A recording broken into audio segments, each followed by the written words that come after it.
Hello students, आज अपन Raman spectrum के बारे में अध्ययन करेंगे। रमन स्पेक्ट्रम में अणु में वाइब्रेशन और रोटेशन होते हैं। रोटेशन और वाइब्रेशन उन एटम्स होते हैं जिनमें डाइपोल मोमेंट जीरो होता है। उसमें एक मोनोक्रोमेटिक रेडिएशन के अवशोषण से पोलरिटी अर्थात धुंध आ जाती है, जिसके कारण जो स्पेक्ट्रम उत्पन्न होता है उसको रमन साहब ने स्टेट किया। तो इसके लिए सर्वप्रथम हम बात करें इन 1928 में सर सीवी रमन ने इसकी डिस्कवरी की थी और ये बताया कि जब किसी मोनोक्रोमेटिक लाइट को, इलेक्ट्रोमैग्नेटिक लाइट को किसी सब्सटेंस या किसी मॉलिक्यूल के ऊपर आपतित करते हैं तो जो ट्रांसमिटेड लाइट होती है वो 3 पार्ट में डिवाइड होती है। जैसे उन्होंने बताया कि सपोज ये कोई मॉलिक्यूल है, जिसके ऊपर ये मोनोक्रोमेटिक इलेक्ट्रोमैग्नेटिक रेडिएशन आपकी फ्लोरेसेंट लाइट है। अब इससे ये इलेक्ट्रोमैग्नेटिक रेडिएशन इस मॉलिक्यूल का आकर स्कर्ट होगी। स्कर्ट के बाद में इसमें से कुछ रेडिएशन सीधे इसी इंटेंसिटी या इसी फ्रीक्वेंसी से, इसी आवृत्ति से बाहर निकल जाएगी। हम ट्रांसमिटेड लाइट कहते हैं, ट्रांसमिटेड रेडिएशन। तथा इसके साथ में कुछ रेडिएशंस इंसिडेंट लाइट से अधिक फ्रीक्वेंसी की और कुछ ट्रांसमिटेड लाइट इंसिडेंट लाइट से कम फ्रीक्वेंसी पर स्कैटर होती है। जैसे हम बात करें कि सपोज में इलेक्ट्रोमैग्नेटिक रेडिएशन है, इसकी एनर्जी E है और इसकी एनर्जी E डैश है, इसकी एनर्जी E2 या E डबल डैश है। तो बेसिक रूप से कहेंगे कि जो ट्रांसमिटेड लाइट है जिसकी इंटेंसिटी इंसिडेंट लाइट के इक्वल है, अर्थात ये, तो इन्हें हम रेले लाइन्स कहते हैं।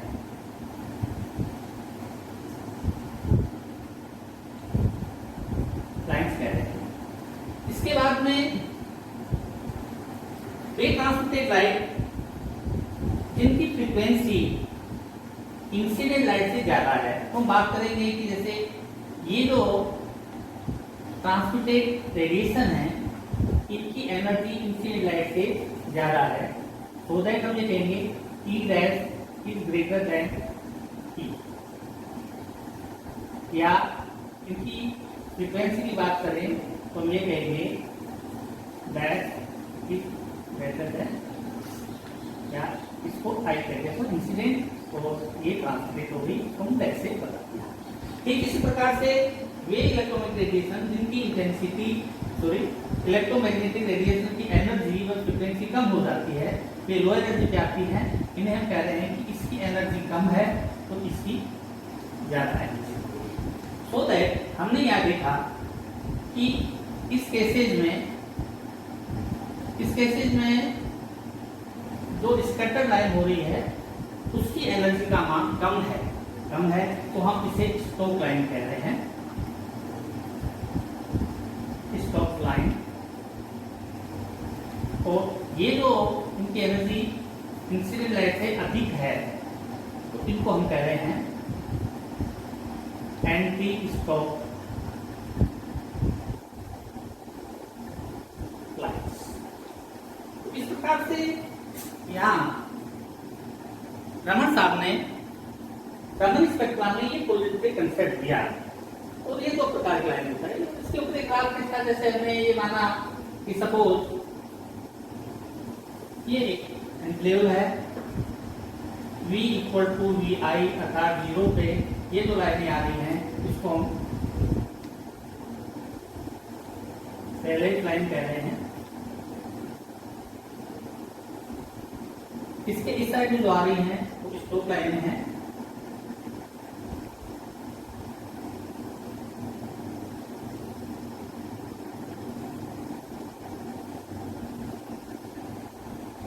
स्ट्रोक लाइन है, इस साइड में बुला रही है, एंटी स्ट्रोक लाइन है।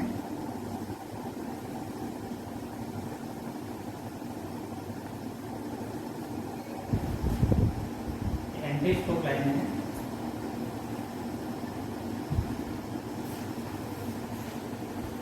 यहां देख रहे हैं कि जैसे यहाँ v इक्वल टू 1 0 से इधर जाएंगे 1 2 3 4 5 6 7 1 2 3 4 5 6 7 अगर इंटेंसिटी लो से हाई हो जाती है तो एक मैक्सिमम जाके फिर वापस डिक्रीज होती है, इंटेंसिटी को शो करता है। तो ये जो स्ट्रोक लाइन है इनके लिए is greater than v and इनके लिए ये फ्रीक्वेंसी है, अर्थात इंसिडेंट लाइट की फ्रीक्वेंसी अधिक होगी, ट्रांसमिट की फ्रीक्वेंसी कम होगी, एंड देन इंसिडेंट की फ्रीक्वेंसी कम होगी, ट्रांसमिट की फ्रीक्वेंसी ज्यादा होगी। ये इनका एंटी स्ट्रोक लाइन है। इन दोनों को रमन लाइन कहते हैं। रमन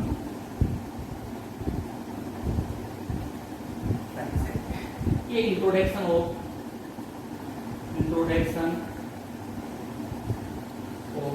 रमन स्पेक्ट्रा की हमने बात की, इसमें बेसिक रूप से दो लाइन। अब इसके बाद में जो बेसिक कंसेप्ट आया था वो कंसेप्ट ये था कि जो मोनोपोलर लाइट किसी मॉलिक्यूल पर इम्पैक्ट होती है, टकराती है, तो उस अणु में पोलरिटी उत्पन्न हो जाती है, ध्रुवता आ जाती है। इसके बेस के ऊपर उन्होंने एक कंसेप्ट दिया जिसकी हम बात कर रहे हैं, पोलरिटी, कंसेप्ट ऑफ पोलरिटी। इसके बात करते हैं तो बात करेंगे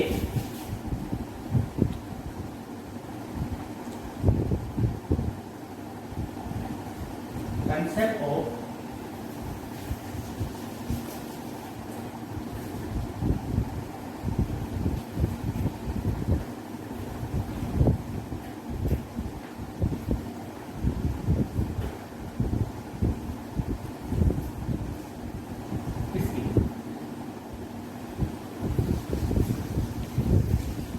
कंसेप्ट की बात कर रहे हैं तो हम यहाँ बेसिक रूप से कह रहे हैं, जैसे किसी मॉलिक्यूल के ऊपर सपोज जो भी है, जैसे O2 है, N2 है या CO2 है, इसके ऊपर कोई इलेक्ट्रोमैग्नेटिक रेडिएशन यदि आती है तो इसमें एक इंड्यूस डाइपोल मोमेंट बनता है। इंड्यूस डाइपोल मोमेंट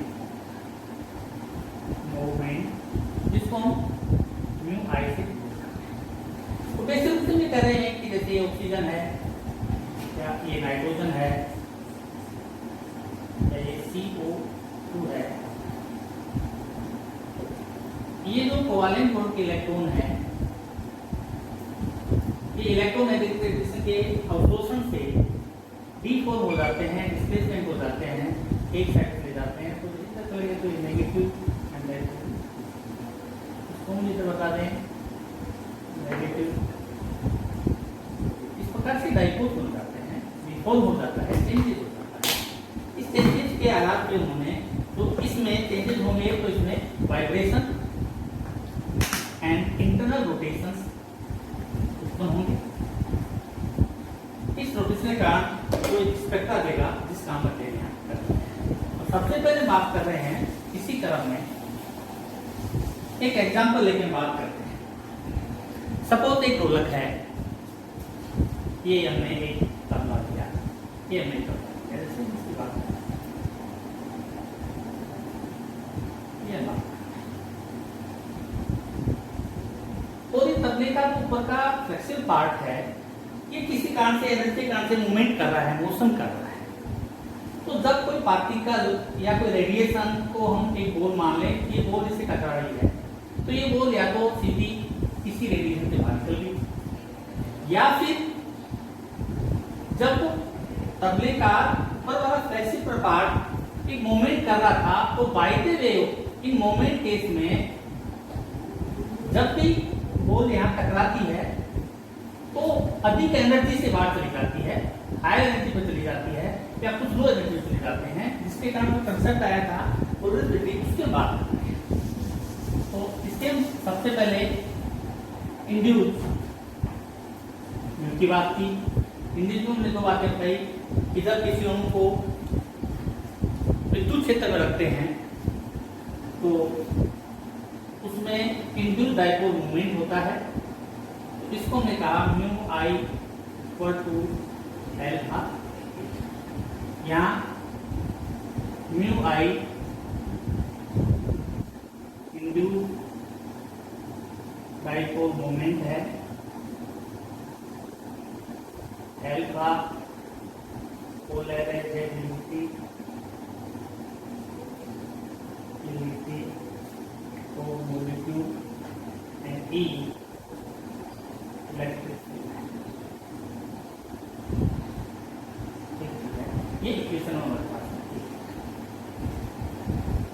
अब इस इक्वेशन में ये कहेंगे जब कोई अणु इलेक्ट्रिकल में मूवमेंट करता है तो उसके लिए E का मान हमें बताता है E equal to E0 sine 2 pi t। So that equation number 1 से mu I equal to alpha E0 sine 2 pi mu t, equation number. अब यहाँ हम एक बात लिख रहे हैं, ये कह रहे हैं कि समीकरण तो ये कह रहा है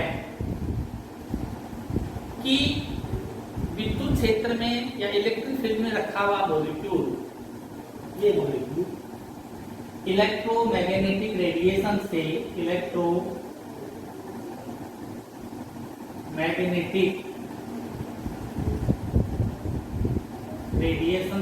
ओसिलेट करता है।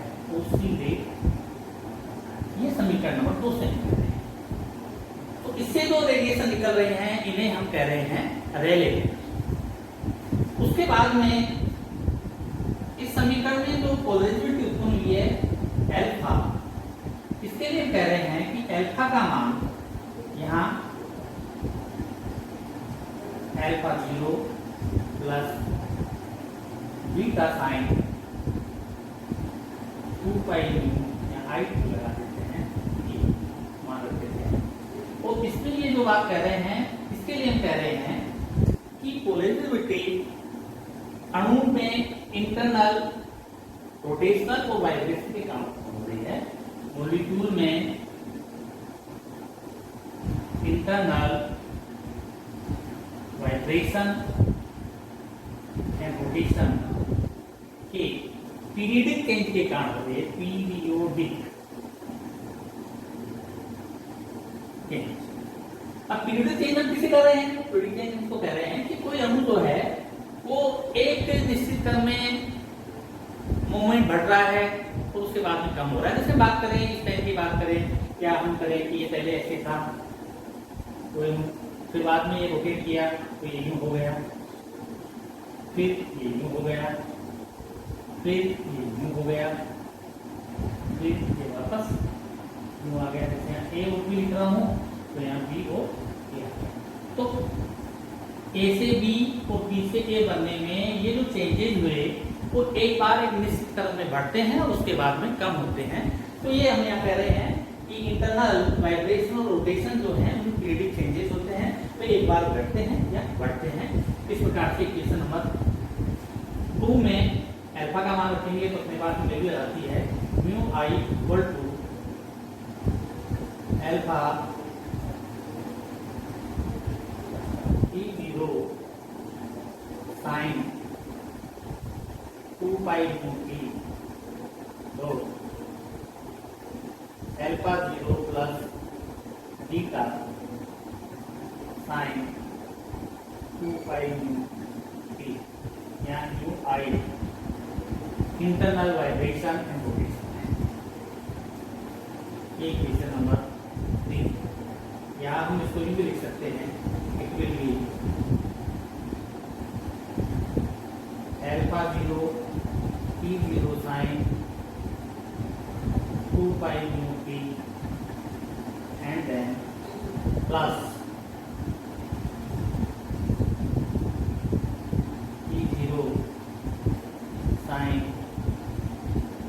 पाई and beta sine 2 pi mu I t. ये हमारे पास समीकरण 4 हो गया। अब इसको म्यू आई को हम ट्रिग्नोमेट्रिक इक्वेशन से सोल्व करते हैं तो हम कहते हैं 2 sine theta and 2 sine phi equal to होता है cos theta minus phi and minus cos theta plus. ये वैल्यू इक्वेशन रख रहे हैं i equal to alpha 0 e sine 2 pi mu t and अब यहाँ ये साइन इसकी वैल्यू और ये साइन इसकी वैल्यू हम कोस थीटा व कोस फाई के रूप में लिखेंगे। तो हमारे पास यहाँ जो फॉर्मूला है वो 2 साइन थीटा इक्वल टू है और यहाँ 2 है नहीं तो हम इसको लिख देंगे 1/2 प्लस E0 1/2 कोस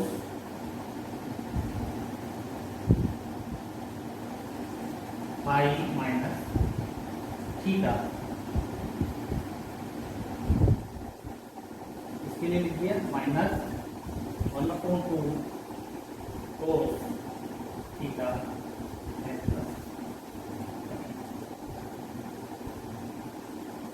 तो ये इक्वेशन हमारे पास में रमन के लिए। अब इसमें हम ये कह रहे हैं कि यहाँ ये जो वैल्यू है cos theta minus phi and cos theta plus ये रमन लाइन के। अब जब हम बात करते हैं इसके डिफरेंस की तो डेल्टा म्यू इक्वल टू आई या डेल्टा म्यू इक्वल टू भी लिख सकते हैं 1/λ आई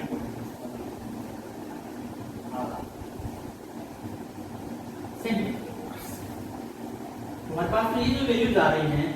अब ये जो वैल्यूज आ रही है अब इसमें हम ऑलवेज ये कहते हैं कि स्टोक लाइन जो है स्टोक लाइन ऑलवेज पॉजिटिव आती है। इसका मतलब इनकी जो वैल्यूज है रेडिएशंस की का मान कम होता है, आई का मान इंसिडेंट का अधिक होता है और जो ट्रांसमिटर का कम होता है, इसकी ये पॉजिटिव आती है। और एंटी स्टोक जो लाइनें हैं इनकी नेक्स्ट वैल्यू ऑलवेज। इस प्रकार से ये स्टोक और एंटी स्टोक लाइनें आई, इसके लिए वैल्यूज हमने प्राप्त की। ये आपके रमन स्पेक्ट्रम में पोलरिटी के बारे में बताता है। अब इसके बाद में हम डिस्कस करेंगे next will be selection rule और इसकी एनर्जी लेवल के बात करेंगे। Good day, thank you.